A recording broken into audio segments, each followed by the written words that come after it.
शरीर से स्वस्थ होने के लिए ये नशे छोड़ने पड़ेंगे। नशा चाहे छोटा हो चाहे बड़ा हो। समय की बर्बादी है, पैसे का नुकसान होता है, शरीर को नुकसान करता है, धर्म का हानि होती है, कानून की अवहेलना होती है, समाज में हीनता आती है, घर में विग्रह पैदा होता है। इसलिए नशा कोई भी नहीं करना चाहिए।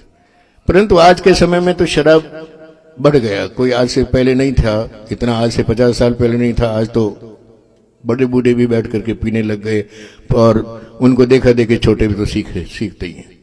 हजारों लोग बह गए इन बोतलों के बंद पानी में, जो बोतलों में बह गए वो उभरे नहीं जिंदगानी में।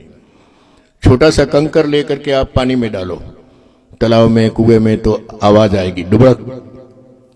महाराज स्वामी उत्तम राम जी की वाणी में, भवसागर का भारी भड़कार, डूबे जीव बाजे नहीं खड़का। वो खड़को ही को नहीं बाजे, बोतल में डूबे जाकर कोई खड़को को बाजे नहीं। और एक बार डूब जाए तो पास ऊंचो को नहीं आवे।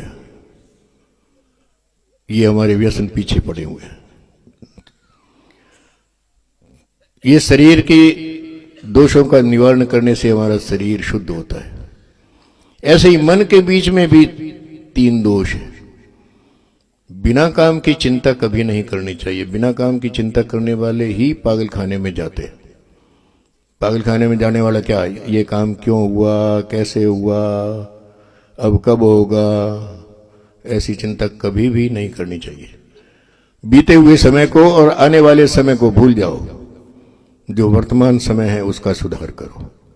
कई पढ़े लिखे डिग्रियां पास करते हैं, बड़े पद पर चले जाते हैं, फिर कहते हैं माँ बाप तो कुछ नहीं, माँ बाप तो क्या किया माँ बाप ने हमारे लिए। कई वैसे भी कर देते हैं, माँ बाप ने क्या किया। परंतु बंधुओं, अगर माँ बाप ने कुछ नहीं किया होता तो आज हम इस स्थिति में नहीं होते। शास्त्र कहता है, मातृम यदि विश्वम लद्यात् पिता विक्रियते सुतम, राज्या हरति सर्वस्वम तो केन शरणम केन दीयते। माँ यदि जन्मते को जहर दे दे तो बचाने वाला कौन है। पिता यदि बेच दे तो उसको बचाने वाला कौन है।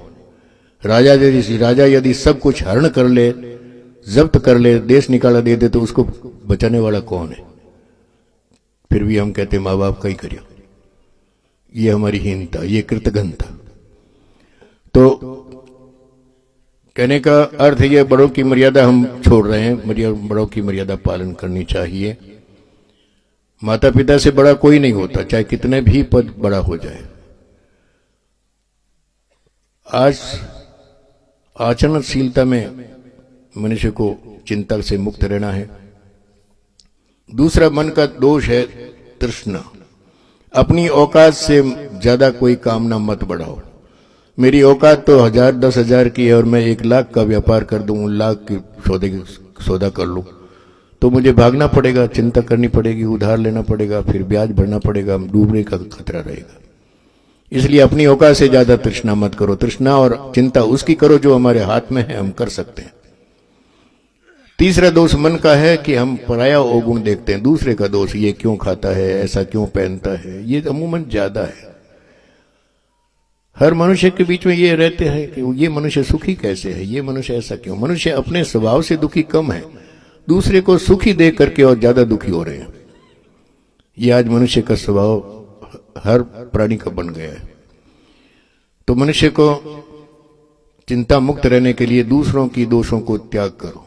ऐसे ही हमारे वाणी में 4 दोष है, उसका त्याग करना जरूरी है। निंदा मत करो किसी की, झूठ कभी मत बोलो, साच बराबर तप नहीं और झूठ बराबर पाप, जाके हृदय साच है ताके हृदय आप।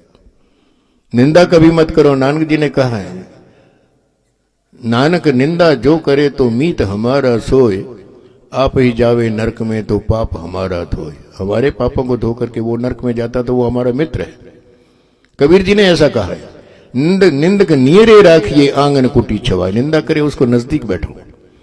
अगर नजदीक जगह नहीं मिलती है तो अपने आंगन में कुटिया बना करके दो, ताकि हमारे अवगुणों को वो देखेगा और हमारी बातों को वो कहेगा, ये इसमें दोष, ये इसमें दोष, तो हमारा सुधार होता जाएगा, हमारा जीवन पवित्र बनता जाएगा।